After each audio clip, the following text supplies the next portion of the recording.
მოგესალმებით, ვისაც რუსეთის დემილიტარიზაციასთან დაკავშირებული სიახლეები განსაკუთრებით გახარებთ ხოლმე, ეს ვიდეო თქვენთვის ალბათ უფრო მეტად საინტერესო იქნება და არა მხოლოდ თქვენთვის, ზოგადად ვინც ადევნებთ თვალს მიმდინარე მოვლენებს, ალბათ ნახავდით დღეის ძალიან მნიშვნელოვან სიახლეს, რომელიც ეხება ძალიან მასშტაბური და შეიძლება ითქვას უპრეცედენტო სპეცოპერაციის ჩატარებას რუსეთის ტერიტორიაზე უკრაინის მხრიდან და ნახავდით შესაძლოა უკვე განადგურებული ბომბდამშენების კადრებსაც. ძალიან მაგარი ოპერაცია ჩატარდა და სწორედ ამასთან დაკავშირებით მის სამხედრო შედეგებთან დაკავშირებით ასევე რა ემოციურ გავლენას მოახდენს ეს რუსეთზე, მოსახლეობაზე და ასე შემდეგ, ასევე პოლიტიკურ ნაწილზეც ვისაუბრებთ მეტნაკლებად, რას შეცვლის ეს დღევანდელი დღე, რომელიც ალბათ, რა ვიცი, სახელმძღვანელოებშია შეტანილი, მართლა უპრეცედენტო ამბავია. დიდი ამბავია და ვისთან ერთად თუ არა გიგა ინაშვილთან ერთად უნდა ვისაუბროთ ამ ამბავზე. გიგა არის სამხედრო შეიარაღების სპეციალისტი, მიმომხილველი, სხვა დროსაც ყოფილა ჩემი სტუმარი და მადლობა კიდევ ერთხელ რომ დამთანხმდი და პრინციპში ძალიან ოპერატიულად ვეცდებით რომ ამ ამბავს გამოვეხმაუროთ, იქიდან გამომდინარე რომ ბევრს აინტერესებს. გამოიწერეთ ჩვენი არხი თუ არ ხართ გამომწერები, თუ ახლა აღმოგვაჩინეთ, დაგვიწერეთ კომენტარებიც, ცხადია კორექტულად დაწერას გულისხმობ და ტროლბოტებს როგორმე გაგიმკლავდებით. არა უშავს მაგას მოვერევით არ ახდენს ხოლმე გავლენას, მაგრამ უნდა აღვნიშნო, რომ განსაკუთრებით როცა რუსეთს ეხება თემა, ან როცა მართველი პარტიის კრიტიკაზეა საუბარი, განსაკუთრებით შემოგვიტევენ ხოლმე, თუმცა ესაც გასაგებია რომ საინფორმაციო ომის ნაწილია და ჩვენ ადეკვატური რეაქცია გვაქვს ამაზე რა. ოკეი, ამას გავეშვათ. მოკლედ გამოგვეხმაურეთ, ჩაერთეთ დისკუსიაში და გიგა დავიწყოთ. დიდი დრო არ არის გასული, მაგრამ უკვე გარკვეულწილად ნაწილობრივ დადასტურებაც კი მოხდა რიგ შემთხვევებში, რა ტიპის შეიარაღებაა განადგურებული, სად არის განადგურებული და ასევე დასახელდა სავარაუდო ციფრიც, ჯერ არაოფიციალური, თუმცა ასეთი, რომ 41 სხვადასხვა სახეობის სტრატეგიული ბომბდამშენი და სხვა ტიპის თვითმფრინავები არის რუსეთის ტერიტორიაზე, სხვადასხვა ავიაბაზებზე განადგურებული.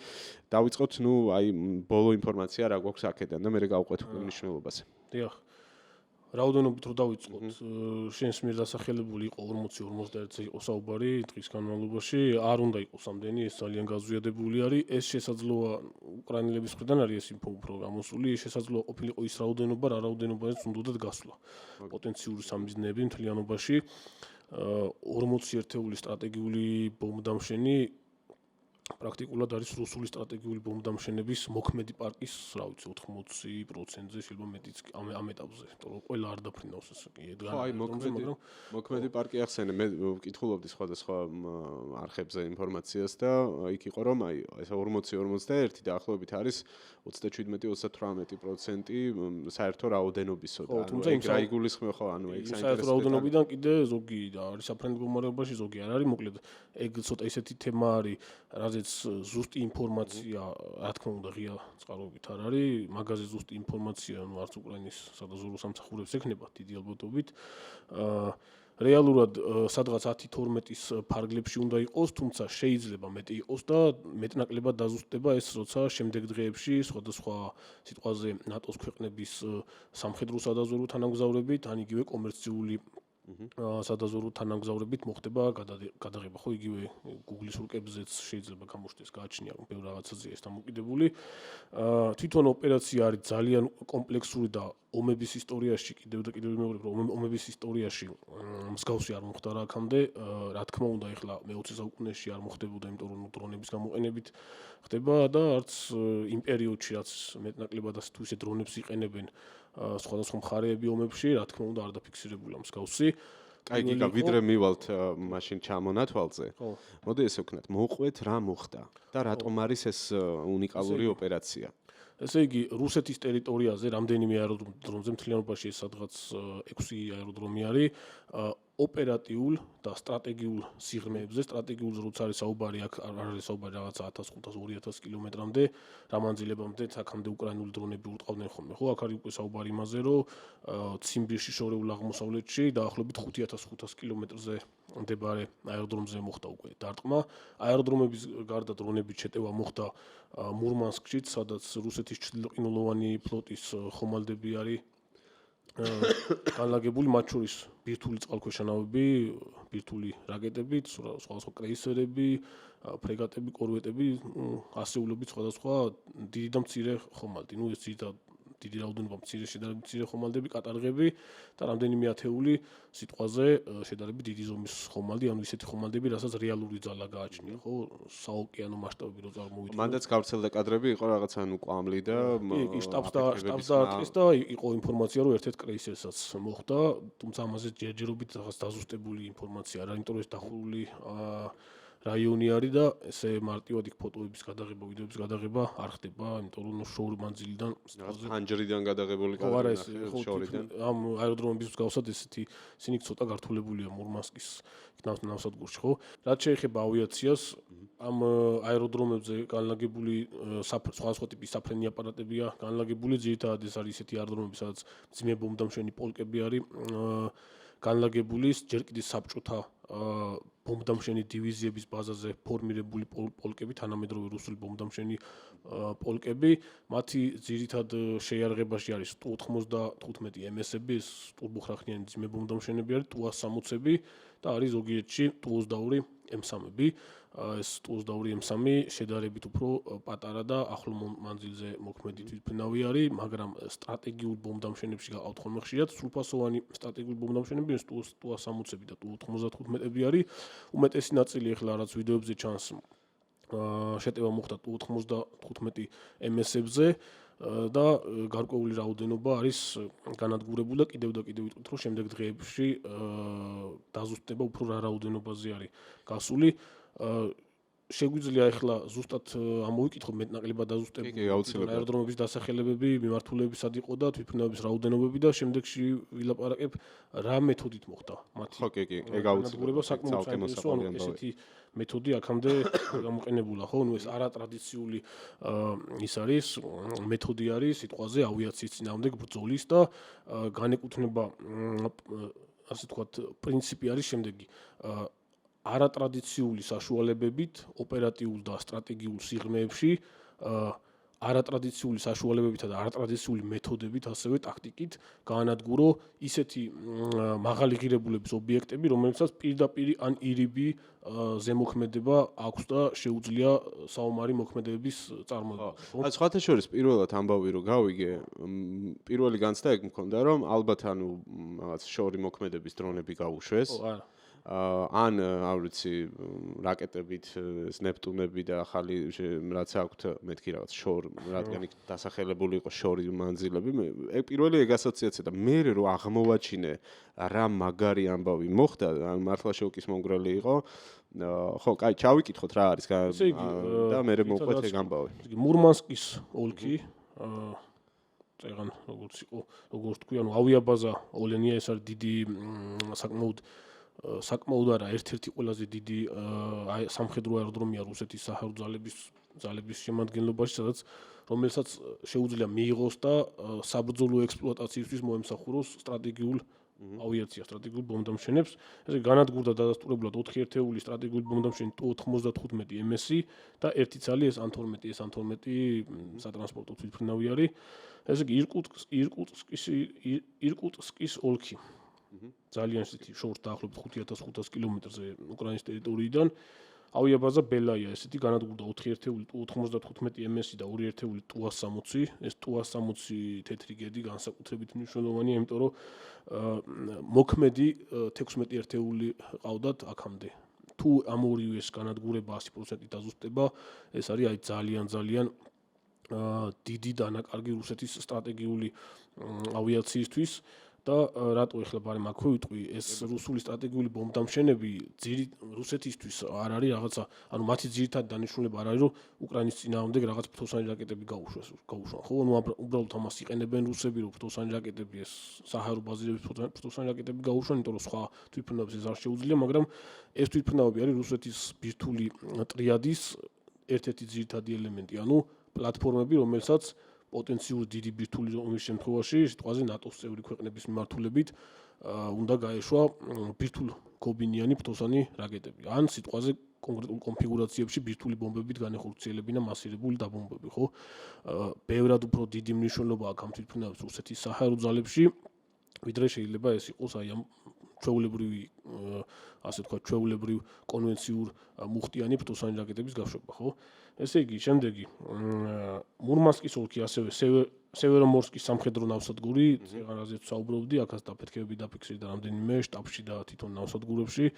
აქ ესეთი თუ კი რამე სერიოზული წყალქვეშა ნავი ყავს რუსეთს, ძირითადად ამ მიმართულებაზე არის განლაგებული, ხო, ბირთვული კობინიანი ბალისტიკური რაკეტებით.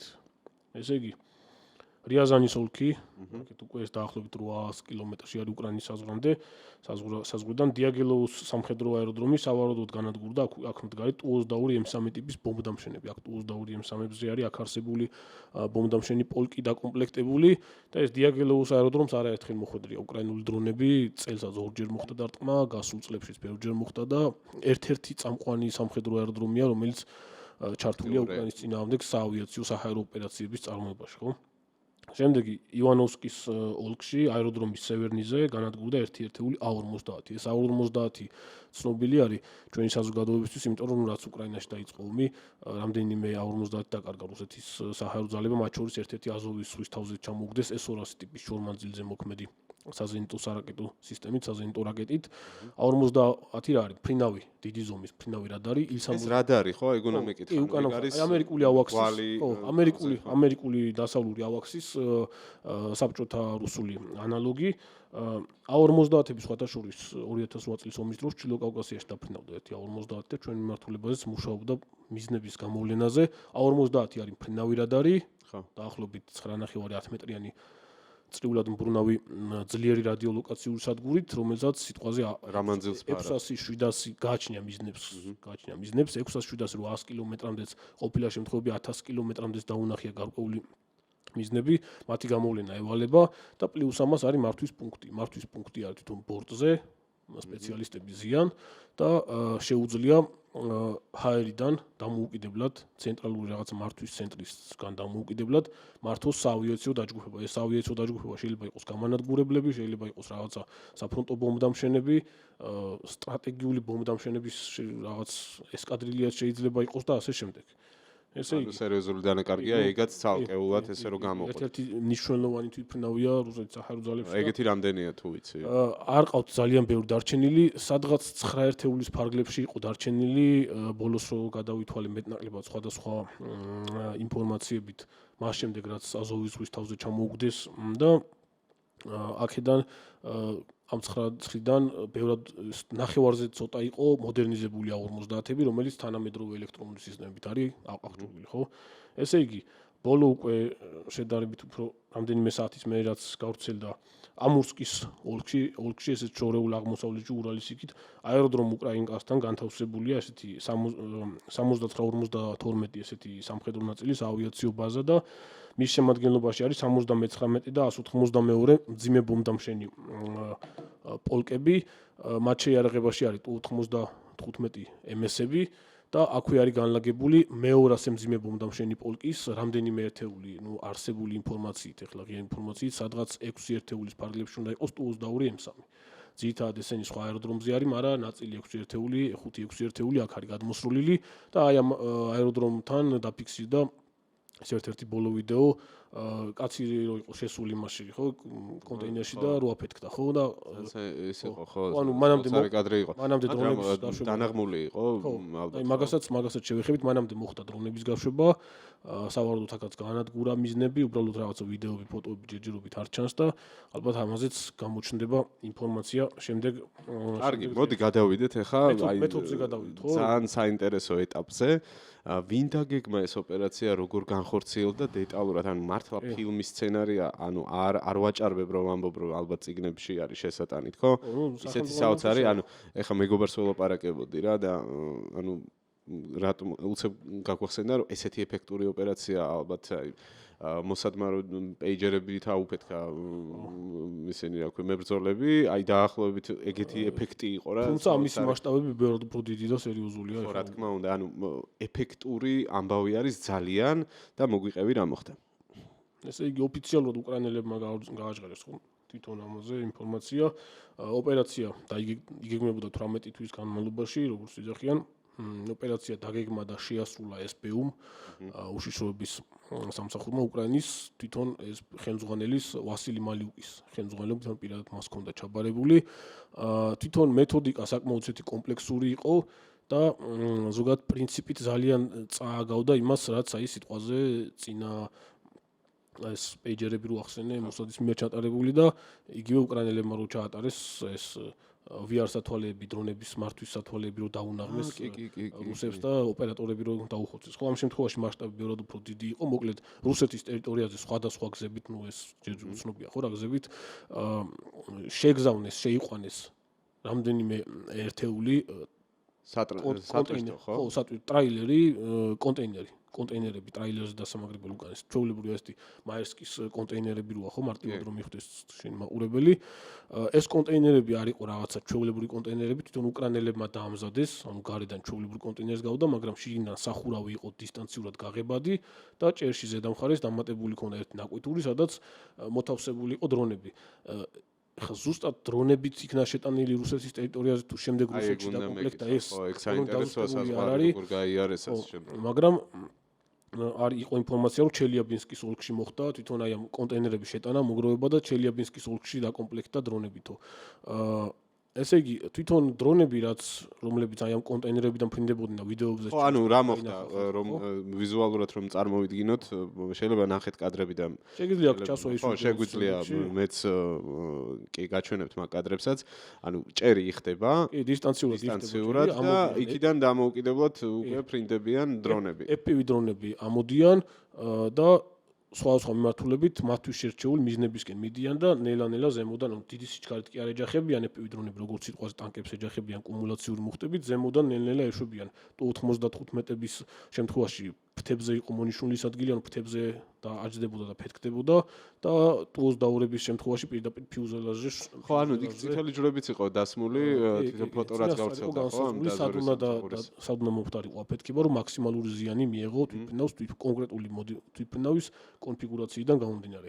თვითონ ეხლა მე რასაც დავაკვირდი ბოლო ეტაპზე ამ FPV დრონების მართვა დამიზნების სისტემაში ადამიანის როლი ნაკლები უნდა ყოფილიყო, ანუ ბოლო ეტაპზე მაქვს საუბარი, როცა თვითონ მიზანზე ხდებოდა დაშვება, აქ სავარაუდოდ დიდი ალბათობით გამოყენებული არის ხელოვნური ინტელექტით, ასე ვთქვათ, ხელოვნური ინტელექტი ინტეგრირებული თვითონ დამიზნების software, დამიზნების სისტემა, პროგრამულად კეთდება და მასში იყო ინტეგრირებული სავარაუდოდ ხელოვნური ინტელექტის ელემენტები, აქ მარტივ ხელოვნურ ინტელექტია საუბარი, აქ არ არის რაღაც ეს OpenAI მაის და ეს ChatGPT ყველა რო იყენებს, ხო, მაგაზე არ არის მაის და მაის საუბარი. ხელოვნური ინტელექტები დიდი ხანია არსებობს და გამოიყენება სხვადასხვა სამხედრო სისტემებში, ცეცხლის მართვის სისტემებში, დამიზნების სისტემებში, სამიზნების ჩაჭერა გაცილების სისტემებში დიდი 10 წლებია უკვე გამოიყენება ტანკებშიც, ქვით და საბრძოლო მანქანებშიც, დრონებზეც და ასე შემდეგ. ესე იგი, მაგრამ მეორე თემა არის თვითონ დრონის მიყვანა მიზნამდე.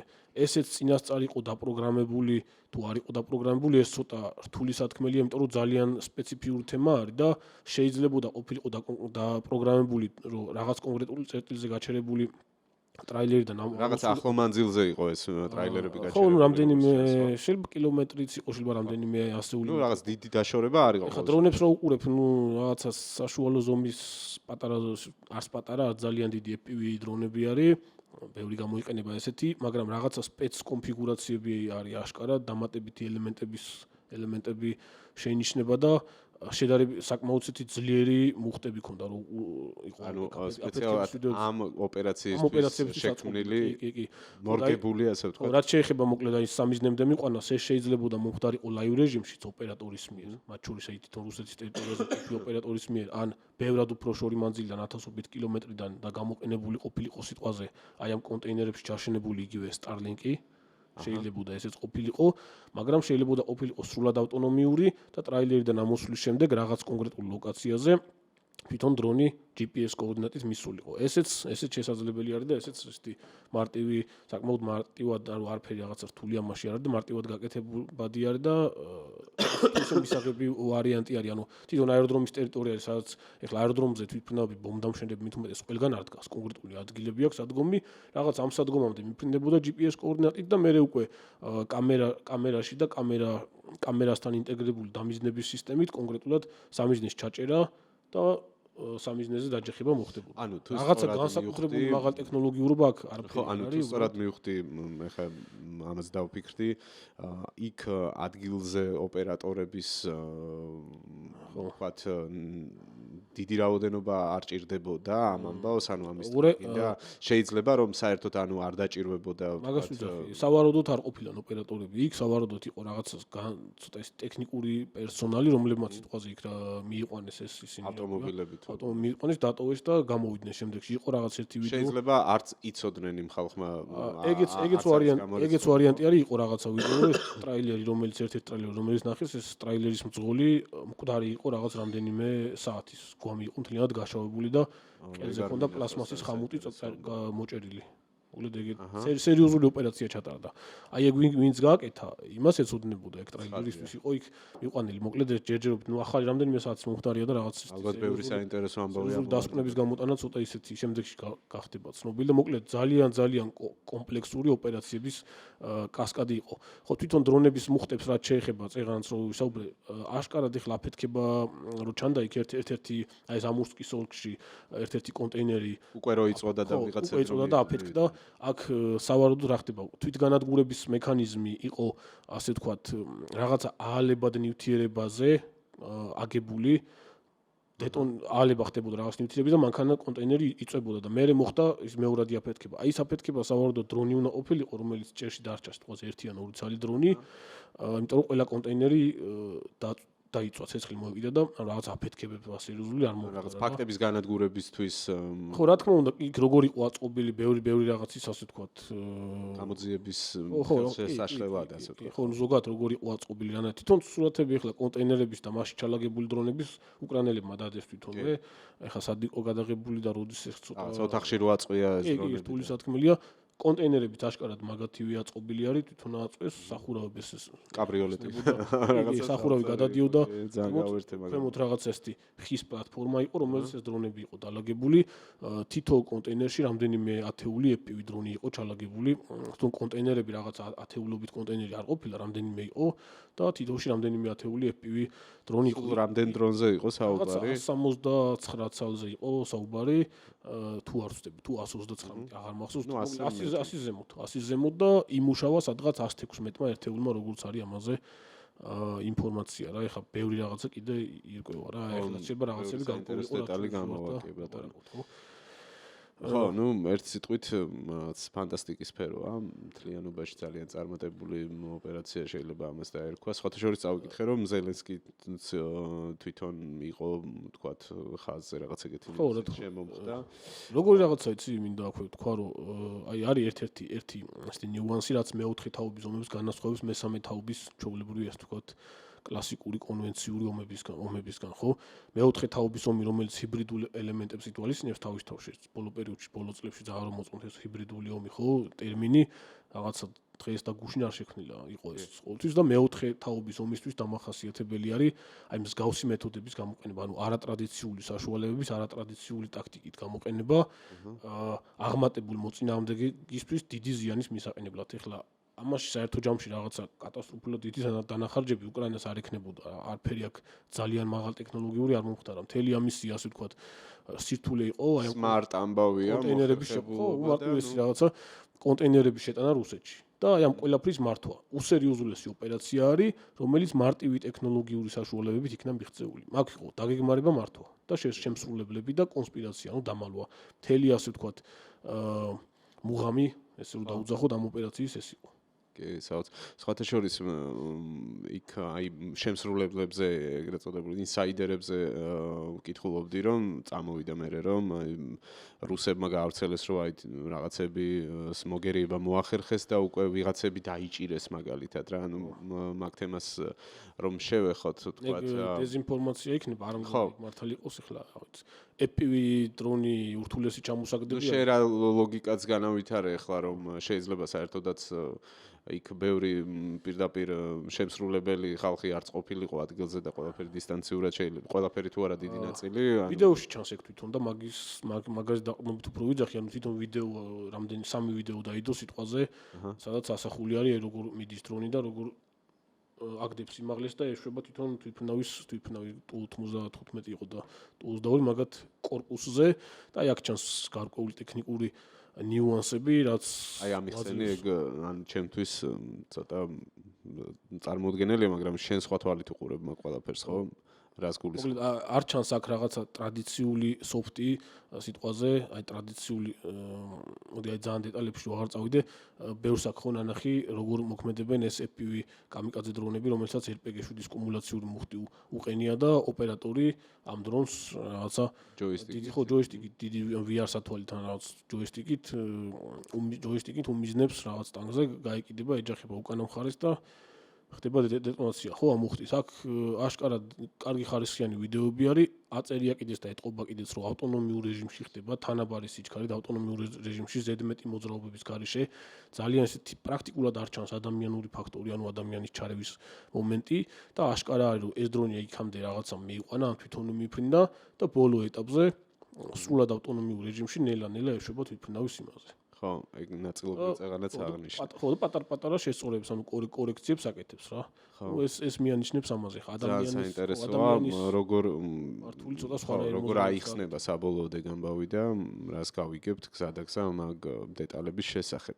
მოდი გიგა ეხა ანუ მე მგონი მეტნაკლებად მიმოვიხილეთ რა ტიპის შეიარაღება არის განადგურებული ამ ეტაპზე არსებული. ხო, აი რაც არ გვიქია მე მგონი დანიშნულებაზე ვისაუბროთ. თუნდაც მნიშვნელობა რუსეთისთვის აი ხო მოდი რომ დავიწყოთ წეღან კი ზოგადად ვისაუბრეთ Tu-95-ები და Tu-160-ები ხო ეს ორი ძირითადი სტრატეგიული ბომბდამშენი რუსეთის საჰაერო ძალებში მძიმე ბომბდამშენები საბჭოთა პერიოდში არის შექმნილი და ბოლო წლებში მეტნაკლებად მოდერნიზებას უკეთებდნენ რუსები 2018-2022 წლებში აწყეს რუსებმა პირველი Tu-160 რომელიც დამოუკიდებლად სრულად ნულიდან რუსეთში დამზადდა მანამდე საბჭოთა პერიოდში დაწყობილი Tu-160-ები ყავდათ და უკეთებდნენ ამ მოდერნიზაციას Tu-160-ემის დონემდე და Tu-95 MS-ების მოდერნიზაცია ხდებოდა Tu-95 MS-ემის დონემდე.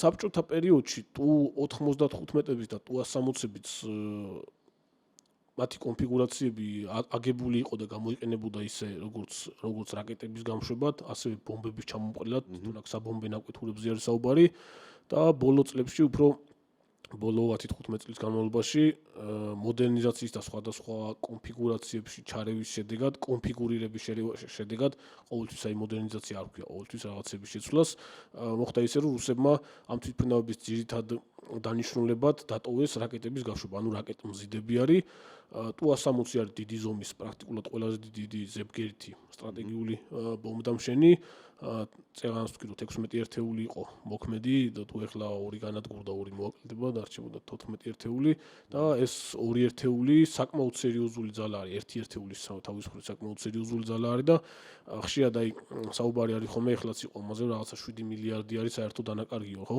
პირდაპირ აფასებენ ხოლმე ამ დანაკარგებს იმით თუ რაღის ერთი კონკრეტული საფრენი აპარატი ხო 350 მილიონი დოლარის ფარგლებში არის აი ამ Tu-160-ემის მოდერნიზებული კონფიგურაციის სუფთა ტექნიკური ფასი, რაც დაუждათ რუსებს არსებული ღია ინფორმაციით. იყო ინფორმაცია ცოტა უფრო მეტი შეიძლება დამждარიყო, მაგრამ შეფასება ესე არ ხდება, ხო? სამხედრო ტექნიკის განადგურებისას რეალური შეფასება ხდება შესაბამისი კოეფიციენტების და კონკრეტული დეტალების გათვალისწინებით. იგივე ტანკის განადგურება. ტანკი, რომელიც სიტყვაზე სადღაც ომის დროს, სადღაც ციმბირში, რომელიღაცა ბაზაზე იწვება რუსეთ-უკრაინის ომის დროს. კი ბატონო. თავის იწვება და ნადგურდება, ეს შეგვიძლია მისი ღირებულება შევაფასოთ იმით, თუ რა ღირს თვითონ ეს ტანკი T-90-ის შემთხვევაში, T-72-ის შემთხვევაში, მაგრამ ტანკი, რომელიც ბრძოლის ველზე კონკრეტულ სიტუაციაში ნადგურდება, ჯაველინით იქნება ეს RPG-7 თუ იმითი, ამ შემთხვევაში უნდა შეფასდეს ამ კონკრეტული საბრძოლო მანქანის მიერ მოსალოდნელი ზიანის მიხედვით რა. კონკრეტულ სიტუაციაში ერთ ტანკს შეუძლია იმაზე ბევრად მეტი ზიანი მოუტანოს კონკრეტულ მოწინააღმდეგეს, რაც სიტყვაზე სხვა შემთხვევაში მთელ სატანკო ბრიგადას არ შეეძლო გაეკეთებინა. ხო, ეს ეხება. ამ შემთხვევაში Tu-95-ები, MS-ები და Tu-160-ები იმაზე ბევრად უფრო დიდი ზიანის მომტანი არის უკრაინისთვის, ვიდრე ეს არის 300 მილიონი. კარგი, მითხარი როგორ აისახება როგორ მუშაობდა ეგ ყველაფერი, რაც ჩვენ ჩამოთვალეთ, რამდენად აქტიურად და რა ტიპის მოქმედებებში გამოიყენებოდა, რა ინტენსივობით თუ გაქვს ამაზე ინფორმაცია და რა ეფექტი ექნება, ანუ ჩვენ ახლა რომ ვამბობთ რომ ეს ყველაფერი დაკარგეს, რას მოუტანს ეს უკრაინას. მოკლედ Tu-95-ების და Tu-160-ის გარდა Tu-22 M3-ზეც არის ლაპარაკი, აქაც კიდევ ვიმეორებ, რომ Tu-22 M3 არის შედარებით უფრო პატარა ზომის, აი საბჭოთა პერიოდში ტაქტიკურ ბომბდამშენსაც ეძახდნენ, მაგრამ დღესდღეობით უფრო კლასიფიცირდება როგორც სტრატეგიული ბომბდამშენი. Tu-22 M3 პირველად საბრძოლო მოქმედებების დროს 2008 წელს ჩამოვარდა 9 აგვისტოს, ჩვენ მეზენიტებმა ჩამოაგდეს. საქართველოს საჰაერო სივრცეში შემოფრენილი, რამდენიმე ერთეული Tu-22 M3 იყო შემოფრენილი, დაბომბეს კოპიტნარის აეროდრომი და ერთი ერთეული იქნა ჩამოგდებული ბუკის სისტემით, ეს ცნობილი ამბავი არის, ახალი ამბავი არ არის და შემდეგ რამდენჯერმე იქნა განადგურებული რუსეთ-უკრაინის ომის დროსაც. ეხლა მათი როლი რა იყო? Tu-22-ებით რო დავიწყოთ, Tu-22 M3-ებით სხვადასხვა აეროდრომებიდან უკრაინის წინააღმდეგ აი ეს მასიური სარაკეტო შეტევები რო არის ხოლმე ხო პერიოდულად და ერთი უკვე ამ ეტაპზეც ამ წუთებში ამ საათშიც მიმდინარეობს სანამ აი დავიწყებთ ხო ჩაწერას უკვე საპასუხოებრივი დრონების და რაკეტების გამოყენებით იყო კი რაღაც რაოდენობა უბრალოდ რაღაც დაუჭირდებოდა რომ უკრაინის ტერიტორიაზე შესულიყო განგაში იყო გამოცხადებული მთლიანად აღმოსავლეთ ნაწილზე უკრაინის ტერიტორიის ლამის 80%-ზე ხო ეს ლოგიკურია ალბათ რომ ეხლა ჭირდებოდათ კი ხო მოკლედ ამათი როლი რა იყო ანუ ისე როგორც სიტყვაზე რუსული საფრონტო ავიაცია როგორც არის საფრონტო მოიერიშების Su-25-ები ან საფრონტო ბომბდამშენების Su-24-ების Su-34-ები ხო ეს თვითმფრინავები ამ საფრონტო ავიაციის მსგავსად უშუალოდ საბრძოლო მოქმედებების რაიონში არ შედიან ამ თვითმფრინავებს Tu-22-ებსაც 95-ებსაც 160-ებსაც იყენებენ შორი მანძილებიდან რაკეტების გასაშვებად Tu-22-ებს იყენებენ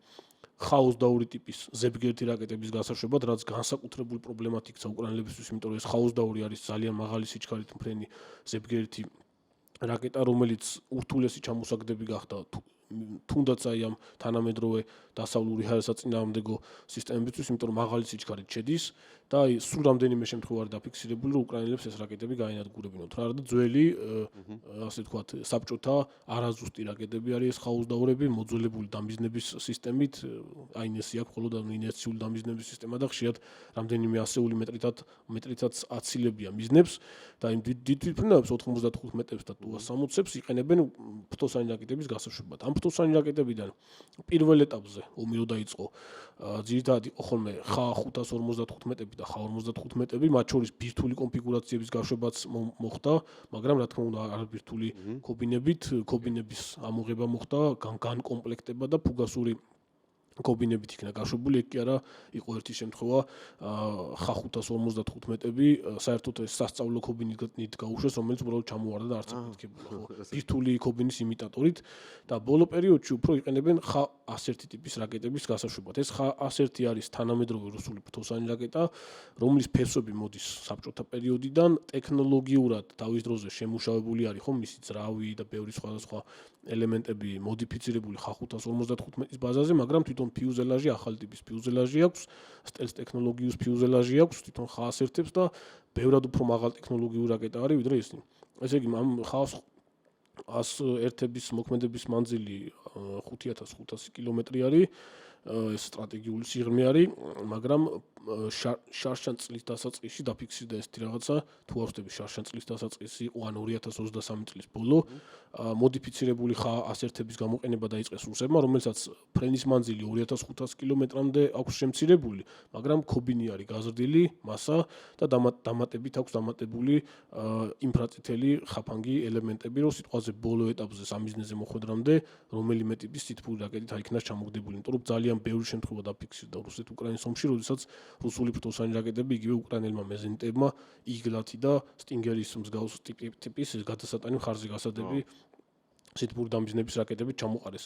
ფრთოსანი რაკეტის ჩამოგდება ზოგადად ამ მხარზე გასადების სითბური დამიზნების რაკეტით შესაძლებელია და მისი ერთ-ერთი დანიშნულება არის ესეც, უბრალოდ აქამდე ესე მასიურად არ მომხდარა და რუსებმა მეტნაკლებად რაღაც კონტრზომებსაც მიმართეს და ეს ხა-ასერთები ზოგადად მათი მარაგები საკმაოდ სერიოზულად შეიზღუდა, რაც ომი დაიწყო, რომ ბევრს უშვებენ ხოლმე აი ამ კომბინირებული შეტევების დროს და წარმოებაც მიდის და სიტყვაზე ნატო-რუსეთის დიდი ომის შემთხვევაშიც რუსული მხრიდან ძირითად ფრთოსან რაკეტად ეს მოიაზრება, რომელმაც ბირთვული მუხტები უნდა მიიტანოს აქ პოტენციური ომი წარმოვიდგინოთ ნატოს სხვადასხვა მიზნებზე, ხო ნატოს ქვეყნების სხვადასხვა მიზნებზე, ევროპაშიც, ამერიკაშიც. აქ ერთი საინტერესო დეტალი მინდა დავამატო. ძალიან ხშირად ჩვენთან მოქალაქეებს, ჟურნალისტებს განსაკუთრებით ხშირად დღესაც ერთი ასე მომხდო თვალში რუსულ რაკეტებზე როცა არის ხოლმე საუბარი ფრთოსან რაკეტებზე, პირდაპირ თარგმნია ხოლმე და საკრუიზო რაკეტები ესეთ რაღაცას ეძახიან. კრუიზ მისაილ არის, წამიკითხავს და მომისმენია. ინგლისურად კრუიზ მისაილ არის, ქართულად ფრთოსანი რაკეტა და აი ამ ხო ეს რუსული რაკეტებსაც ხა-101 სიტყვაზე ხშირად ეძახიან ხოლმე X-101 ან X-555 რო ხედავ მე რაღაცა ხა-ტირე რუსული ხა გავს X და აქაც მინდა კიდე ერთხელ შენს პოდკასტში დავაზუსტო რომ ეს რუსული რაკეტები არის ხა, ანუ მთელი სერია არის, უამრავი რაკეტა არის. ახლო მანძილზე მოქმედი ტაქტიკური ხა-25-ები არის, ხა-29-ები არის და მოდის ეს ბევრი ხა-58-ები რადარსაწინააღმდეგო ათეულობით რაკეტა არის. არანაირი KH-ით იწერება, როცა ეს ხას დაწერა უნდა თქონდა, ხო, ინგლისურად და მოკლედ ეს დეტალი მინდოდა რომ აღნიშნო. ეგ ეხლა გამახსენდა რომ თითქმის ყოველდღიურად როცა ხოლმე ნიუსი რამდენი რაკეტა გაისროლეს გასულ ღამეს, მუდმივად არის ეგ დასახელება. ხა-101-ია მოკლედ. ხო, რაც შეეხება თვითონ ამ ეფექტებს გავაგრძელოთ საუბარი. ამ რაკეტების როლს რაც შეეხება, ძირითადად იყენებენ უკრაინული ენერგოობიექტების ან სამხედრო და სამხედრო ეკონომიკურ ობიექტებზე დასარტყმელად, ანუ ასეთი ტიპის რაკეტები ზოგადად ყველაზე ნაკლები საფრთხე არის სამხედრო მიზნების წინააღმდეგ. ისეთ სამხედრო მიზნების წინააღმდეგ, რომელიც ან არმირებულ ობიექტებშია, გამაგრებულ საფორტიფიკაციო ნაგებობებში ჩამჯდარი, ან სიტყვაზე მარშზე არის შეიძლება, ან მანევრს ახორციელებს. ანუ ესეთი სამხედრო ობიექტების წინააღმდეგ, ანუ საფრონტო ავიაცია ბომბებით ან артиллерия ბევრად შეუდარებლად ბევრად დიდი საფრთხეა, ვიდრე იგივე ბალისტიკური, ტაქტიკური ბალისტიკური რაკეტები ან ფრთოსანი რაკეტები. ფრთოსანი რაკეტების ბალისტიკური რაკეტებიც არის დიდი საფრთხე სტაციონარული ობიექტები. ხო, სტრატეგიული ობიექტები, ნავთობის საცავები, გაზის საცავები, ელექტროუქვესადგურები, იგივე კორპუსებს ხდება ხოლმე უმეტეს შემთხვევაში ეს რაკეტები ხარას ციცვრიან რუსები, სამოქალაქოებისთვის, რა ვიცი, ალბათ ერთი 100-ჯერ უფრო დიდი საფრთხეა ფრთოსანი რაკეტები, ვიდრე სამხედრო ობიექტებისთვის. სულ რამდენიმე შემთხვევა არის დაფიქსირებული ამ ომის განმავლობაში, რომ რაღაცა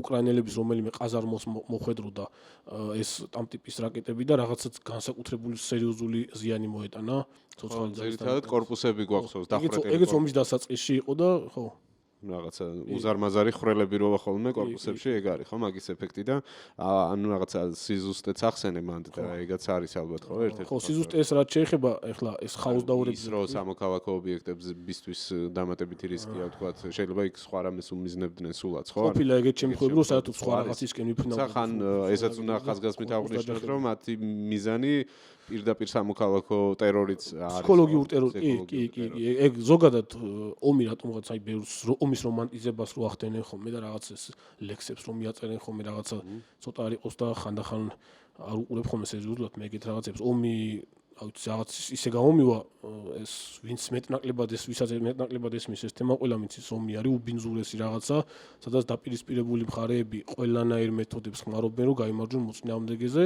და შემდეგ გამარჯვებული წერს გადაწერს იმ სიმართლეს რა. ყველანაირი ომის კანონების დარღვევა განსაკუთრებით რუსეთის მხრიდან აქტიურად ხდება და ყოველთვის ხდებოდა. და ჩვეულებრივი ამბავია რომ შეიძლება ფთოსანი რაკეტა პირდაპირ შეიძლება დაუმიზნონ და რაღაცა საცხოვრებელი ჩამოშალონ. კი და ამას შეიძლება რაღაც სიტუაციაში ბევრად უფრო დიდი ეფექტი ქონდეს მათთვის, ირიბი ეფექტი, ვიდრე სიტყვაზე რაღაცა მართვის ცენტრზე რო დაერტყა და გაენადგურებინათ რაღაცა ბატალიონის ან ბრიგადის მართვის ცენტრი, ხო, რომელიც მეტნაკლებად შეცვლად იქნებოდა რამდენიმე დღეში, ხო? ხო, ერთ სიტყვით ამ სარაკეტო შეტევების ტემპს თუ რესურს შესაძლებლობებს მნიშვნელოვნად შეამცირებს, ასე ვთქვათ. ეხლა რა უნდა ვთქვა აქ, თვითონ ეს შეტევები იგივე აი 25 რიცხვში რომ მოხდა ეხლა, ხო, ღამე კომბინირებული შეტევები არის და აქ დიდი ნაწილი დრონებზე არის ხოლმე, ეს შაჰიდ 136-ის რუსული კონფიგურაციები, გერანორები, მაგალითად ბოლო შეტევის დროს იყო დაახლოებით 298 შაჰიდი კიევზე რომ იყო ბოლოს დიდი შეტევა ამაზე და 55 ფთოსანი რაკეტა. ხა-101-ები, ხა-555-ები და კალიბრები და ხა-101-ები იყო უმეტესად. ანუ ხედავთ ხო, 6 ჯერ მეტი არის დაახლოებით დრონებისის. ანუ ამ შეტევების ასე ვთქვათ მასშტაბურობა რაღაცა განსაკუთრებულად არ მოიკლებს, იმიტომ რომ თვითონ ფთოსანი რაკეტების რაოდენობის წილი ძალიან ისეთი დაბალი იყო, მაგრამ ფთოსანი რაკეტების წილი მოიკლებს აი ამ შეტევის იმაში და მეტნაკლებად დააკომპენსირებენ სიტყვაზე 1 ხა-101-ის მაგივრად 2 გერან 2-ს გაუშვებენ და რომელიღაცა მაინც შეიძლება მოხდეს მიზანს. უბრალოდ ის არის რომ ამ გერანორების დრონების ჩამოგდება შედარებით უფრო მარტივია, ვიდრე ამ ხა-101 ტიპის ფთოსანი რაკეტების განსაკუთრებით ბოლო პერიოდში, როცა მოდერნიზაცია განიცადა ხა-101-ებმა და დაფიქსირდა შემთხვევები, რომ მისკენ გაშვებულმა რაკეტამ ვერ ჩამოაგდო ეს ხა-101-ები, იგივე იყო შემთხვევები გერმანიიდან მიწოდებული ირისტეს ტიპის სისტემიდან სითფურთავაკიანი დამიზნების რაკეტა ესროლეს და ვერ მოახერხა მან მისი ჩამოგდება ხა-101-ის. მოკლედ აქ რეალურად ასე ვთქვათ სანუგეშო რო დაუძახოთ ხო ის არის რომ თვითონ ამ რაკეტების მარაგი არც ისე დიდი აქვს რუსეთს ანუ არის რაღაც სტრატეგიული მარაგი რასაც ხელს არკიდებენ და ძირითადად იყენებენ ხოლმე ისვრიან იმას რასაც სიტყვაზე აწყობენ და ხშირ შემთხვევაში აწყობენ ხოლმე განსხვავებული კონფიგურაციები შედარებით უფრო იაფით შეიძლება გამოვიდეს წეღა რომ მქონდა ხო საუბარი 2500 კილომეტრიანი კონფიგურაციები ქონდათ მეთქი და იმ სტრატეგიულ მარაგებში არ შეაქვთ ეს რაკეტები რომელიც სიტყვაზე ამერიკის წინააღმდეგან ნატოს ფლოტის წინააღმდეგან ნატოს სამიზნების წინააღმდეგ არის გათვლილი. ეს არის მოკლედ, ну ალბათ რა ვიცი, მოყვება სერიოზული შეტევა ამაღამ, ალბათ შემდეგ დღეებშიც იყო რაღაც ისინი, რა ქვია, ინფორმაციები, რომ აი ორეშნიკის გაშვებასაც აპირებენო. დაიმუქრნენ, ხო? მინდა შევეხოთ ორეშნიკის თემასაც. იცი რა, კი ბატონო, შეგიძლია მოკლედ შეეხო და მე მინდა რომ ემოციურ და პოლიტიკურ ნაწილზე ვილაპარაკოთ რა, ანუ ერთია მატერიალური ნაწილი, რაც მიმოვიხილეთ, მეორეა სამხედრო თვალსაზრისით, თქვათ, რაც დააკლებს ეს რუსეთის შეტევით შესაძლებლობებს, რაც მეტნაკლებად მიმოვიხილეთ და კი ბატონო კიდევ დაამატე და შემდეგ გადავიდეთ აუცილებლად მინდა რომ ესაც მოვასწროთ, რომ პოლიტიკური და ემოციური ფაქტორები რა. ხო, ну განსაკუთრებულს რაღაცას ვერ დააკლებს, ну თუ მართლა 40 ერთეული არის განადგურებული სტრატეგიული ბომბდამშვენების კუთხით, სერიოზული დარტყმა არის, მაგრამ ну თუ 10-12 ერთეულის ფარგლებში არის რაღაც ძალიან სერიოზული დარტყმა, მაგრამ არა კატასტროფული და არა ისეთი, რომ რუსული მხრიდან კომბინირებული შეტევები მნიშვნელოვნად შესწორდეს რა, წეღანაც ამაზე მქონდა თუმცა ამას აქვს ალბათ რა. სერიოზული ფსიქოლოგიური ფაქტორი აქვს სიტყვაზე პირველ რიგში რუსეთის საჰაერო ძალების წინააღმდეგ და ზოგადად მთლიან რუსეთის წინააღმდეგ. ხო იყო ინფორმაციები დღეს რომ აი ეს ორეშნიკის გაშვებას აპირებენ ეხლა და ძალიან ხშირად არის ხოლმე ამაზე ინფორმაციები 1000 დეზინფორმაცია არის 1000 პროპაგანდისტი რაღაც სისულელებს საუბრობს ამ ორეშნიკზე აი ერთ ორეშნიკს ჩამოაგდებენ კიევში და კიევისგან არაფერი დარჩება იყო ხო ორი გაშვება უკრაინის მიმართულებით ორეშნიკის გასულ წელს თვე აღარ მახსოვს ხა ზუსტად მგონი შემოდგომა ზაფხულის ბოლოს შემოდგომა იყო ხო? ხო მე არ მახსოვს. და აი ამ ორეშნიკზე ყველგან ატრიალებენ და რაღაც განსაკუთრებით მაღალ ტექნოლოგიას. დიდი ბუა არის შექმნილი რუსულ პროპაგანდაში. ორეშნიკზე გაცილებით შეუდარებლად უფრო ძლიერი სისტემა არის იგივე რუსული ტოპოლ M-ის ტიპის ბირთვული რაკეტა ხო იგივე ERC და სხვა რაკეტებზე აღარ მაქვს საუბარი. ორეშნიკი რა არის ანუ ბირთვულ ქობინიანი RS-12 რაც არის ტოპოლის ბაზაზე შექმნილი დამოკლებული რაკეტა ტოპოლი ზოგადად 12500 კილომეტრამდე მოქმედი ბალისტიკური რაკეტა რომელიც შორ მანძილებზე სტრატეგიულ მანძილებზე გასაშვებად არის განკუთვნილი და ორეშნიკი რა არის მისი ამ რაკეტა მატარებელი ამ ძრავის ნაწილი რაც არის საფეხურების შემცირებით რაკეტა დაამოკლეს სიგრძეში უწოდეს ახალი სახელი რუბეჟი, თუმცა ტექნოლოგიურად ზუსტად მისი ძრავის ნაწილი, ანუ ძალური აგრეგატის ნაწილი იგივეა, რასაც ტოპოლი იყენებს, ანუ ჯერ კიდევ საბჭოთა პერიოდში RSD-10 პიონერი, რომელიც ქართველმა ალექსანდრე ნადირაძემ შექმნა, ხო? იმის ბაზაზე შექმნილი რაკეტა არის, ტექნოლოგიურად მცირე გარკვეული მოდერნიზაციებით და ეს ორეშნიკი არის კონფიგურაცია რუბეჟის ბაზაზე, რომელიც შეუძლიათ შედარებით უფრო ახლო მანძილებზე უფრო იაფად გაუშვან. არა 1200-ზე, ანუ თქვათ არა 12000-ზე და იმაზე 2000-ზე და კიდევ უფრო ახლო მანძილებზეც და წააღებინონ მძიმე მუხტი. ეს მუხტი შეიძლება იყოს ბირთულიც, ორეშნიკის შემთხვევაშიც და შეიძლება იყოს კონვენციური ჩვეულებრივიც და კინეტიკური დამაზიანებელი ელემენტებითაც. ეხლა ორეშნიკი რა არის? ორეშნიკი არ არის თვითონ რაკეტა. რაკეტა ორეშნიკი არის ქობინი, თვითონ ეს სისტემა არის ქობინი ორეშნიკის და ძრავის ნაწილის, ანუ რუბეჟი თავდაპირველი სახელიც იყო მისი ჰიბრიდი რა. წაიღებს ხო კოსმოსში გაიტანს, ზოგადად ეს ხდება, კოსმოსურ სივრცეში გადის, იქ მოხდება ძრავების საფეხურების განცალკევება, გამოცალკევება თვითონ ქობინის და ქობინი მონობლოკური, ზოგადად სტრატეგიული ბალისტიკური რაკეტების შემთხვევაში მონობლოკური ან განცალკევებადი ქობინი უკვე შემოდის ატმოსფეროს ქვედა ფენებში დედამიწაზე დიდი სიჩქარით და განცალკევებადი ქობინების შემთხვევაში თუ ბირთულები არის, სხვადასხვა მიზნებს ეჯახება და ანადგურებს სიტყვაზე ბევრად დიდ ტერიტორიას, ვიდრე ერთი კონკრეტული მონობლოკური ქობინის შემთხვევაში შეიძლებოდა გაენადგურებინა რაღაცა ლოკალურად თუნდაც ერთი დიდი მეგაპოლისი, ხო? ორეშნიკი რა არის? ხლა ორეშნიკი არის კინეტიკური დამაზიანებლებით აღჭურვილი ქობინი, ეს არის 36 ერთეული დაახლოებით 50-დან 55 კილოგრამამდე კონუსები, რომელიც დიდი სიჩქარით შემოდის კოსმოსიდან და ზუსტად იმ პრინციპით აზიანებს და ანადგურებს მიზანს, როგორც სიტყვაზე გაანადგურებდა მეტეორი რო დაცემოდა 50 კილოგრამიანი დიდი სიჩქარით. ანუ არაფერი აფეთქება არ ხდება ორეშნიკის ქობინის შემადგენელი ელემენტების დაცემის შემთხვევაში დიდი სიჩქარით კინეტიკური ელემენტები ეჯახება მიზანს და მეტეორის მსგავსი ეფექტით კინეტიკური ენერგიით აზიანებს. ეს რაღაც სიტუაციაში შეიძლება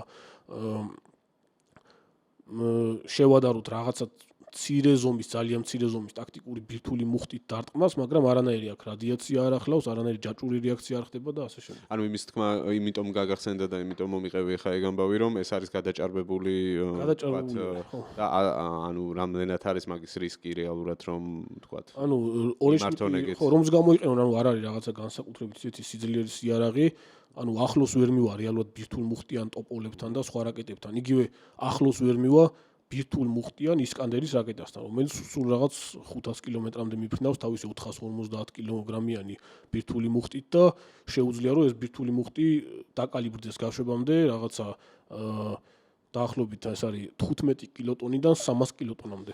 არის, ანუ ფიქრობ რომ ეგ არის უფრო მუქარა და არა ვთქვათ რეალური გეგმა. და 1000 მოდი რადგან მუქარაზე ვსაუბრობთ, მაშინ წავიდეთ უკვე აი ამ ემოციურ ეფექტზე, აი ამ ოპერაციის, ალბათ ვირუსულად გავრცელდა ახლა ეს ინფორმაცია დღეს და არ ვიცი ხა რუსეთში რამდენად ხდება ამის გაფილტრვა და კონტროლი, მაგრამ მინიმუმ Telegram არხების საშუალებით და ასე შემდეგ, ანუ ძალიან დიდი მასა ალბათ გაიგებდა ამ ამბავს მეტნაკლების სიზუსტით, ხო? დღეს რაც მოხდა. ხო, კი, რა თქმა უნდა. ხო და ანუ მოდი ვისაუბროთ მაგ ფსიქოლოგიურ ეფექტზე. ჩვენ ანუ რაღაცნაირად მინდა შევეხო ასევე წინა პერიოდში ჩატარებულ ოპერაციებსაც, ანუ ჩვენ მუდმივად ვხედავთ, რომ უკრაინა შორ მანძილებზე ურტყავდა სტრატეგიულ ობიექტებს, იქნებოდა ეს ნავთობ ობიექტები, პორტები თუ აეროპორტები და ასე შემდეგ. და აი ამ სარაკეტო და ვთქვათ დრონების გამოყენებით შეტევებს ის რომ ის განცდა გააჩინეს რუს ხალხში რომ ამის რესურსი გააჩნიათ, ის რომ მაგალითად 9 მაისის ღონისძიებაზე ემუქრებოდნენ რომ ჩვენ წითელ მოედანს დაგიბომბავთ და ეგაც იყო ემოციური ვთქვათ რაღაც ოპერაცია ამ ომის მაგ შემადგენელი, მაგნაწილის შემადგენელი და ახლა უკვე ვხედავთ ამას რომ ესეთი მაგარი ოპერაცია ჩაუტარეს ცხვირწინ, ისე რომ ვერავინ რეაგირება ვერ მოასწრო, ხო? რას შეცვლის ეგ ომის მიმდინარეობაში და რა ეფექტს იქონიებს? როგორ არის ჭრელი საზოგადოება რუსეთში ზოგადად. საზოგადოების გარკვეულ ნაწილში უკრაინის წინააღმდეგ აგრესიას გაზრდის. ეხლა ეს არ არის ის თემა, რომელიც ძალიან სერიოზული ცოდნის სფერო არის, ჩემი უბრალოდ რაღაცები ვარაუდის დონეზე შემიძლია ვთქვა, იმიტომ რომ საერთოდ არ ეხება შეიარაღების თემას, ხო ეს? ხო, არა, ნუ შენი აზრით. გაზრდის გარკვეულ ნაწილში უკრაინის წინააღმდეგ აგრესიას და ცოცხალი ძალის მობილიზების კუთხით გარკვეულ სტიმულს მიცემს და გარკვეულ ასე ვთქვათ პლუსებს მიცემს, შესაძლებლობებს გაუზრდის რუსეთის თავდაცვის სამინისტროს და გარკვეულ ნაწილში, ანუ შედარებით აზრზე მოსული ნაწილი, ვინც არის, კიდევ უფრო გაზრდის აგრესიას თვითონ მართველი ძალის წინააღმდეგ, ხო, ეს რუსეთის რეჟიმის წინააღმდეგ, დაუცველობის განცდას გაზრდის რუსეთში რაღაცა სერიოზული რაღაც საქმის კეთების ასე ვთქვათ შანსებს კიდევ უფრო ასე ვთქვათ შეამცირებს, ანუ ხო მსხვილი ბიზნესის სიტყვაზე ან ვიღაცას სიტყვაზე უნდა რომ რაღაც ინვესტიცია ჩადოს ადგილობრივი მაქვს საუბარი რაღაცა სამოქალაქო ავიაციის განვითარების მიმართულებით ან რაღაცა მარტივად რო ვთქვათ ყველაფერი კარგად არის, უფრო ვეღარ გაყიდიან ამ გზავნილს, რასაც ცდილობენ ბიზნესისთვის თუ მოქალაქეებისთვის. ან იგივე ისეთი ჩვენ ყველაფერს ვაკონტროლებთ, ვეღარ იქნება უფრო დამაჯერებელი, ვიდრე ვთქვათ მანამდე იყო. კი, ისეთ ქარხნებში ინვესტიციების ჩადებას თუ ვიღაც დააპირებს, წინასწარ 100 ჯერ დაფიქრდება, ანუ ისეთი ქარხანა სიტყვაზე წარმოვიდგინოთ, რომელიც სიტყვაზე შემდეგში თავდაცვის სამინისტროს შეკვეთებს ემსახურება და სამხედრო მნიშვნელობაც აქვს, ხო?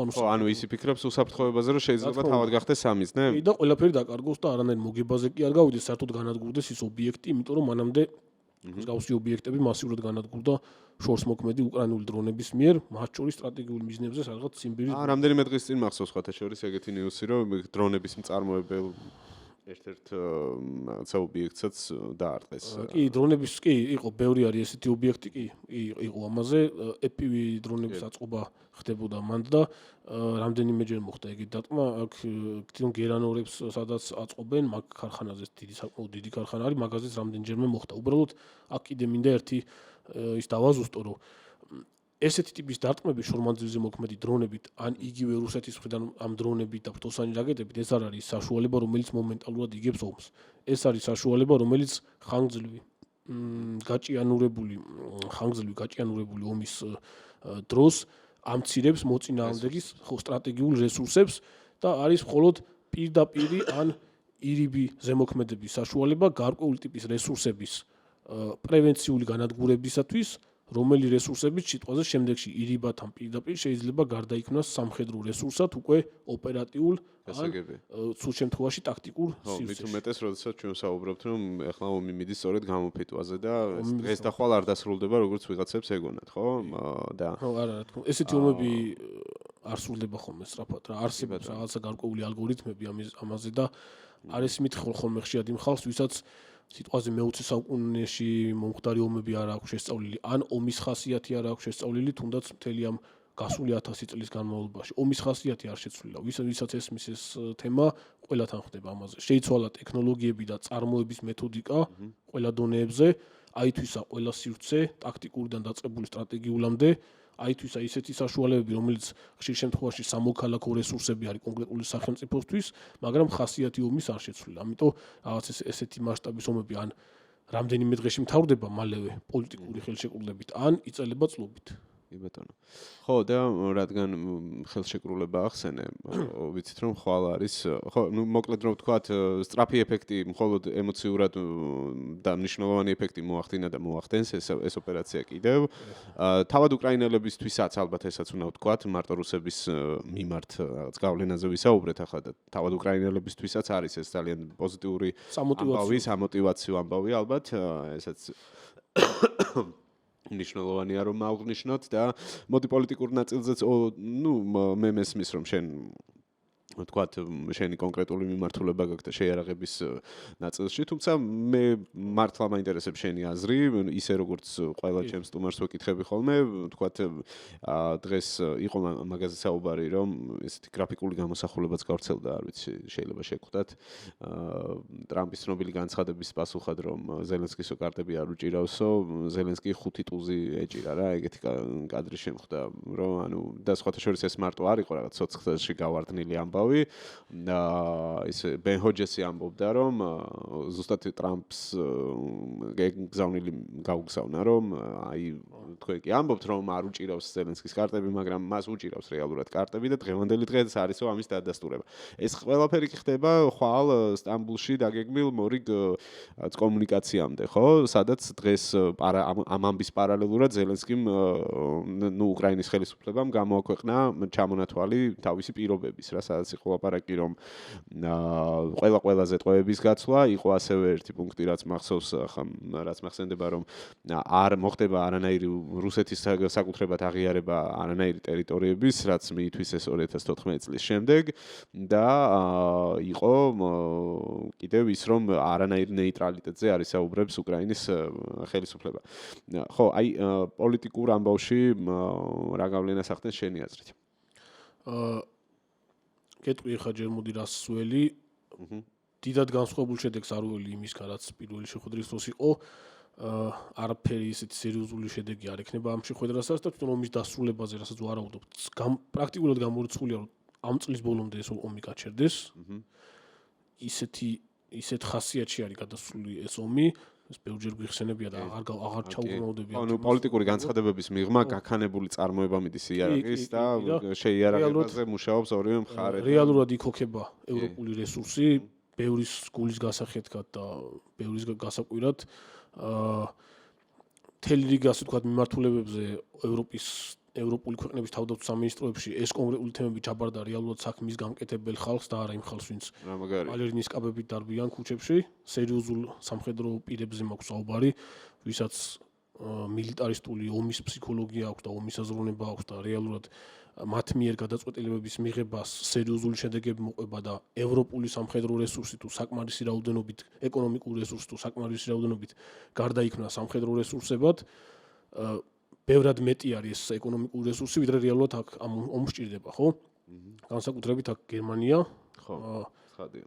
დიდი ბრიტანეთი, რომელმაც დღეს იყო კიდე ინფორმაცია, რომ სადღაც 2 მილიარდ ფუნტამდე გამოყო მხოლოდ აი დღევანდელი გადაწყვეტილებით, რომ საბრძოლო მასალების დამატებითი ქარხნები აშენდეს, საფრანგეთი კიდე ცალკე, სადაც ტოტალური გადაიარაღება მიდის და ერთი არის რასაც წარმოებენ და აწვდიან უკრაინას და მეორეა, რომ 2 იმდენს და 3 იმდენს კიდე აწარმოებენ საკუთარი მარაგებისთვის, კი და საუბარი როცა არის ღია საუბარი იმაზე, რომ შეიძლება რამდენიმე წელში ან თვეში უკრაინაში ომის გაყინვის შემდეგ ლიტვას, ლატვიას და ესტონეთს შეუტიონო და უკრაინის შემდეგ საუბარი ამაზე, რომ პოლონეთ-რუსეთის ომიც პირველ ეტაპზე პოლონეთ-რუსეთის ომი, რომელიც ნატო-რუსეთის ომში გადაიზრდება, ხო რა თქმა უნდა, შეიძლება დაიწყოს და პოლონეთი ძალიან ისეთი პრაქტიკულად ევროპაში ყველაზე მაღალი ტემპებით ყიდულობს შეიარაღებას, აწარმოებს შეიარაღებას და ასეულობით კილომეტრზე ჭიმავს საფორტიფიკაციო ნაგებობების ხაზებს, კალინინგრადის მიმართულებაზე იქნება თუ აქეთ მიმართულებაზე, საიდან შეიძლება რუსულმა ძალებმა შეუტიონ სიტყვაზე. სიტყვაზე თუ მოხდა, რომ რაღაც უახლოეს თვეებში რაღაც მასიური ომი არ დაიწყო, ამის შანსი ხა ნაკლები არის. 2 წელიწადში, 3 წელიწადში საერთოდ სხვა რესურსი იქნება გაერთიანებული ევროპის სამხედრო რესურსი და დღევანდელი რესურსი ახლოსაც ვერ მივა იმასთან. პლუს ამას საუბარია გერმანიაში უკვე საუბარი და არის და მთელი რიგი მოძრაობები არის ხა ძალიან დეტალებში აღარ წავალ, რომ გერმანია მიიღოს ბირთვული ქვეყნის სტატუსი. პირველ ეტაპზე, ამ შტატები საუბრობს იმაზე, რომ გერმანიაში მაგალითად რამშტაინის ავიაბაზაზე არსებული ბირთვული მუხტები კიდე 2 ადგილზე არის, გაიტანონ მთლიანად გერმანიიდან და საუბარი არის იმაზე, რომ ფრანგული ბირთვული მუხტებით ჩანაცვლდება და ეს ფრანგული მუხტები არა, საავიაციო ბომბები და ფრთოსანი რაკეტები ინტეგრირებული არის უკვე და გამოყენებადი არის გერმანიის საჰაერო ძალების შეიარაღებაში არსებული ტორნადოს ტიპის გამანადგურებელ ბომბდამშენებად. ესე იგი, არის საუბარი ასევე იმაზე, რომ სატანკო ბრიგადები, რომელიც მერკელის პერიოდში იქნა განადგურებული, დაშლილი და მათ შეიარაღებაში არსებული ტანკები ნაწილი ჯარდად ჩააბარეს, ნაწილი დაჭრეს იყო რაღაც რაოდენობა მარდერის ტიპის კესემები, საერთოდ ზღვაში ჩაძირეს წყალში, ეგეთი შემთხვევებიც იყო. ამ მიმართულებითაც ამ სახმელეთო ძალების კომპონენტში სერიოზულ ამოქაჩვას აპირებენ გერმანელები და ასევე რაც ძალიან მნიშვნელოვანია და რაც უკრაინა-რუსეთის ომში გამოჩნდა, შორს მცროლელი ზაფხულის ცეცხლის რეაქტიული სისტემები, ჰაიმარსი, რომელიც ამერიკიდან შემოვიდა უკრაინაში და რაკეტების კუთხით მთლიანად ამერიკაზე, შტატებზე იყვნენ დამოკიდებულები. ევროპამ დაინახა, რომ გაერთიანებულ ევროპულ ძალებს და ცალკეულ ქვეყნებს უსუსტეს მდგომარეობაში აქვს შორმანძილზე მოქმედი ზაფხულის ცეცხლის რეაქტიული სისტემების, ასე ვთქვათ, ამბავი რა. იგივე გერმანიაში თითზე ჩამოსათვლელი სისტემები იყო, ძალიან მცირე რაოდენობის რაკეტების მარაგით. აქ მხოლოდ ჰაიმარსი ვერ იქნებოდა რაღაც პანაცეა არ არის ჰაიმარსი, უამრავი სხვადასხვა ანალოგები ყავს. დავიწყოთ პოლონეთმა სამხრეთ კორეასთან გააფორმა ხელშეკრულება რეაქტიული სისტემებზე და ჩუნმოს ტიპის სისტემები შეიძინა, მთლიანობაში სადღაც 1000 ერთეულამდე აპირებენ, ნაწილი სამხრეთ კორეიდან შევიდა, ნაწილს ადგილზე აწარმოებენ ჰომარ-კას ტიპის დასახელებით, ეს არის HIMARS-ის პირდაპირი ანალოგი, დაახლოებით იგივენაირ რაკეტებს იყენებს და იყენებს კიდე დამატებით ორი სახეობის ბალისტიკურ რაკეტას, ძალიან ცის შორ-მანძილზე მოქმედ ზუსტი რაკეტას და პრაქტიკულად პოლონეთის არმიას უსერიოზულეს სარაკეტო მუშტი უჩნდება. აქეთ უკვე გერმანია, სადაც ორი სხვადასხვა კონფიგურაციის სარაკეტო სისტემის წარმოება პრაქტიკულად დაწყებულია. ერთი არის ევროპულსი, პულსი არის ესეთი ისრაელის წარმოების მულტიკალიბრული ზალპური ცეცხლის რეაქტიული სისტემა, რომლის ევროპული კონფიგურაცია გერმანიაში დამზადდება ევროპულსის სახელით და GMARS-ი, გერმანული კონფიგურაცია HIMARS-ის მანის ბაზაზე. ეს და პლუს საფრანგეთიც ამ მიმართულებით იწყებს მუშაობას და რამდენიმე დღის წინ გამოჩნდა HIMARS-ის მსგავსი შემცვლელი საფრანგეთის არმისთვის. ეს არის ის შეიარაღების ის სახეობა, რაც სახმელეთო ბრძოლების კუთხით ძალიან სერიოზულ როლს ითამაშებს სიტყვაზე დიდი პოტენციუ, დიდი არაბირთული ომის შემთხვევაში ნატო-რუსეთს შორის, ხო? ეს განსაკუთრებით მინდოდა აღმენიშნა. ხო, რაც შეეხება თვითონ ამ იმას ომის გაგრძელება არ გაგრძელების იმას, ხო? ხო, ნუ პრინციპში ანუ უფრო ფიქრობდი, როცა კითხვა დაგისვი, რომ აი ეს კონკრეტული ოპერაცია რა იმპულს მისცემს, თქვათ, უკრაინას როგორც პოლიტიკურ მოთამაშეს ამ შემთხვევაში. ხო, ნუ რაღაც გარკვეულ ვიწროთ, თუმცა ჩვენ მოდი მაყურებელს გულსათქმელია ეგ შევახსენებ, შენ ერთხელ უკვე იყავი ჩემი სტუმარი და დევს ჩვენს არხზე ეგ ვიდეო, სადაც უფრო ფართოდ განვიხილავთ ჩვენ ომის დასრულება არ დასრულების საკითხს და მაშინ უფრო ცხელი იყო ეგ ამბავი, რომ ახალი დაწყებული იყო იქ ტრამპის ვადა და ბევრი ამბობდა, რომ აი ახლა დღეს ხვალ უნდა დასრულდესო. იმ ვიდეოში ჩვენ ბევრს საუბრობთ მაგ საკითხზე და იქ შენ პირდაპირ ამბობ, რომ არა მოკლევადაში გამორიცხულია.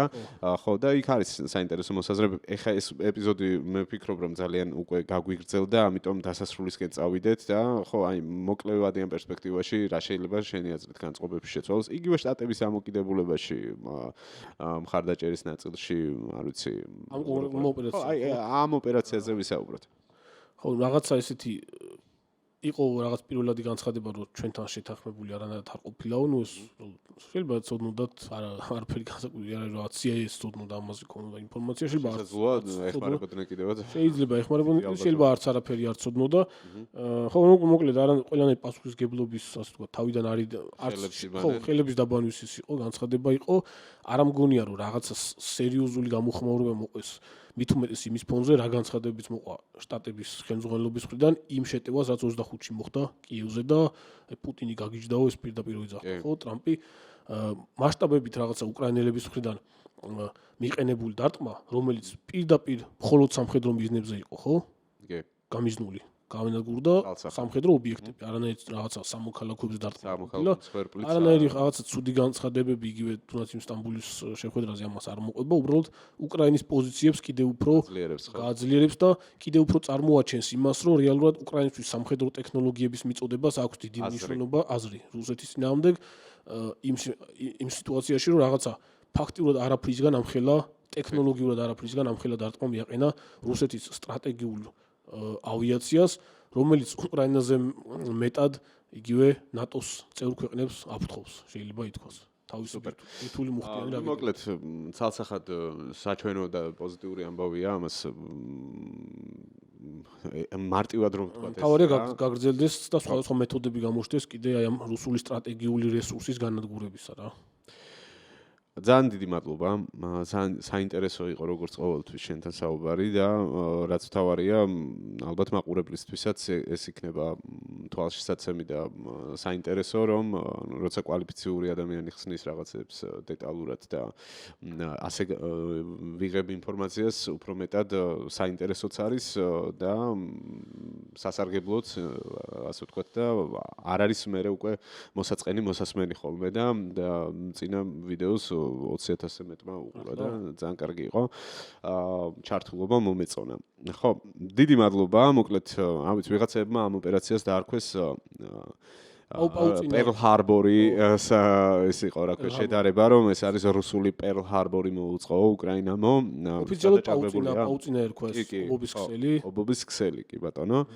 გადაჭარბებულია პერლ-ჰარბორთან შედარება შენი აზრით თუ არ არის რაღაც ისე გადაჭარბებული? ცოტა გადაჭარბებული არის, მაგრამ თანამედროვე შეფასებებს ახასიათებს ხომ ეგეთი რაღაცები, პატარა რაღაცას რაღაც გაბერავენ ხომ, რაღაც ბუსს პილოტ აქცევენ, აი ეს სულ ამაზე მაქვს ხომ საუბარი, რომ ხო, მაგრამ კარგი დიდი სპილოები ჩამოყარეს. ფსიქოლოგიური კუთხით კარგი ტერმინია რაღაც რუსული პერლ-ჰარბორი, მაგრამ აი ეს მიდგომა არ უნდა გადავიტანოთ ხოლმე ტაქტიკურ დონეზე, როცა ერთი რუსული ტანკის განადგურებას სასურველის რეალობა წარმოჩენს. ერთი რუსული ტანკის განადგურებას, ან ერთი უკრაინული ჯავშანტრანსპორტიორის განადგურებას რაღაცა არ უნდა აღვიქვათ. განსაკუთრებულ ამბად რო აქცევენ ხოლმე, ხო, მაგრამ ეს ცოტა სხვა შემთხვევა არის. ძალიან დიდი მადლობა გიგა, მოკლედ მიხარია რომ თანამშრომლობ ჩვენთან და არ ამბობ ხოლმე უარს არც ერთ ჯერზე. იმედია რომ კიდევ შევხვდებით უფრო და უფრო საინტერესო და ჩვენთვის სასიხარულო ამბებით. უყურებდით Redline podcast-ს. მადლობა ყურადღებისთვის. აქვე ინფორმაცია იქნება ვიდეოს განმარტებაში დატანილი დონაციასთან დაკავშირებით. იქიდან გამომდინარე რომ ჯერჯერობით ჩვენ სპონსორები არ ყავს და ძირითადად კი არა სრულად ენთუზიაზმზე ვმუშაობთ. ეს ჩვენთვის მნიშვნელოვანია, ასევე მნიშვნელოვანია გამომწერები მატება და არ დაიზაროთ გამოგვიწერეთ თუ არ ხართ უკვე ჩვენი გამომწერები და გავრცელეთ ვიდეო, ამით ჩვენ ძალიან შეგვიწყობთ ხელს. მადლობა ნახვამდის მომდევნო ეპიზოდამდე.